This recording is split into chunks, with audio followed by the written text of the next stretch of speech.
Dans cette séquence, nous allons calculer la question 3 petit c, c'est-à-dire qu'on cherchait à déterminer an et on nous dit encore en utilisant une intégration par partie. Donc on nous donne la méthode, faites une pause sur la vidéo, essayez de chercher tout seul et venez voir si vous avez juste. Donc déjà an, d'après la formule donnée dans le formulaire, c'est 2 sur t intégrale entre a et a plus t de f de t cosinus n oméga t dt.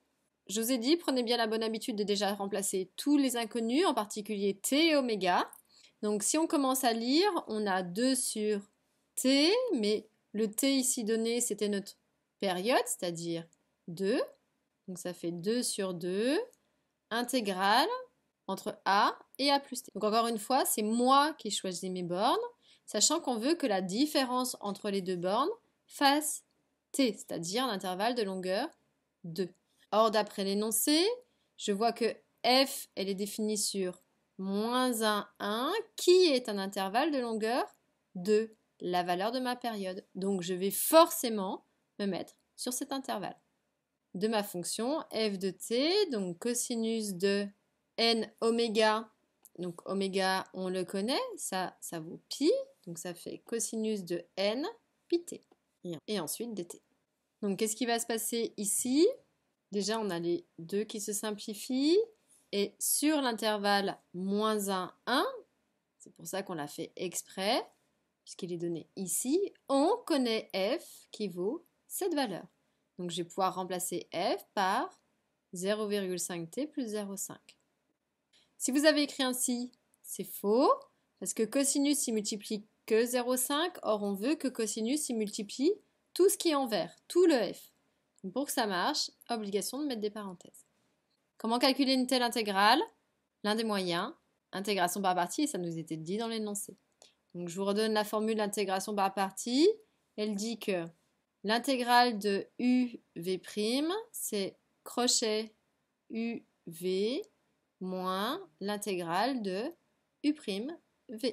Donc nous, on doit déterminer qui est le u, qui est le v'. Pour cela, on les place correctement, c'est-à-dire qu'on va mettre U, U', V, V'. Donc le U qui est ici, en général, c'est le U qui va être dérivé. Donc en fait, la formule qui est à dériver, c'est L, puisque c'est intéressant, je vais perdre le T. Donc si le U c'est 0,5T plus 0,5, ça veut dire que U', il vaudra 0,5. Puisque dérivé de 0,5T, 0,5, dérivé d'une constante ici, 0. Après, je dois déterminer qui est mon V', l'autre élément qui multiplie, c'est-à-dire le cos. Si j'ai V', je dois faire sa primitive. Pour cela, petit cercle. Donc, dérivée, on descend. Donc, pour faire une primitive, on va monter sur le cercle trigonométrique. Donc, ça veut dire que si le cos, il est ici, si je monte d'un quart de tour, j'arrive à ici, c'est-à-dire un sinus. Seulement ici pour, attention, le cos, il y avait un coefficient, donc là il doit y avoir un coefficient pour que ma primitive soit juste.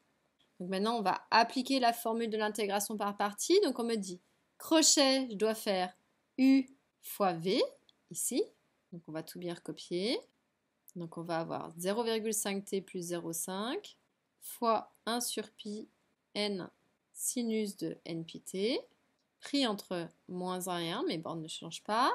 Ensuite, on fait attention, la formule, elle dit moins, plus l'autre bout de l'intégrale, sur moins 1, 1, de U' fois V, c'est-à-dire ce bout-là fois le bout-là, c'est-à-dire 0,5 fois 1 sur npi sinus de npt.